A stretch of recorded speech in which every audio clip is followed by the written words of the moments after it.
Қаратау құрылыс техникалық колледжі 1963 жылы 9 мамырда құрылған. Колледж мемлекеттік орта арнаулы оқу орны. 2020-2021 оқу жылына 9 және 11 сынып базасында мектеп бітірушілер мен жұмыссыз жастарды күндізгі және қашықтықтан оқу бөлімдеріне мемлекеттік тапсырыс грант және ақылы негізде мамандықтарды дайындайды. Мемлекеттік, кәсіптік және техникалық білім беру ұйымы талапкерлерді оқуға шақырады. Колледжде жаңа технологияларды игерген, бәсекеге қабілетті 14 мамандық бойынша орта буын мамандары, техник бағдарламашылар, автокөлік механиктері, құрылысшылар, электромеханиктер және мұнай-газ саласында техник-технологтарды даярлайды.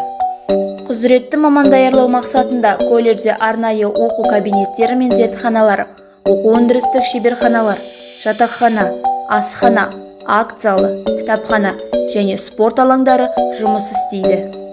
Колледж кәсіптік білім саласында оқытудың жаңа технологияларын енгізуде. Халықаралық, республикалық және аймақтық ғылыми практикалық конференциялар мен семинар кеңестерге қатысып, өз үлесін қосып жүрген бірден-бір инновациялық оқу орталығы.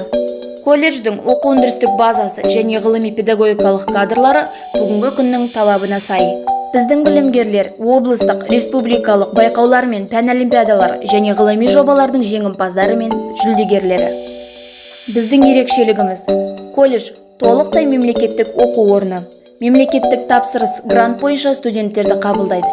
Шәкіртақы, оқу озаттарына қосымша 15% үстеме төленеді. Мүмкіндігі шектеулі студенттерге, ата-анасының қамқоршылығынсыз қалған студенттерге шәкіртақы, әлеуметтік тұрмысы төмен отбасыларынан оқитын білімгерлер бір мезгіл ыстық тамақ пен жол жүру ақысымен қамтылады. Біздің колледж сіздің өмірлік жетістіктеріңіздің баспалдағы.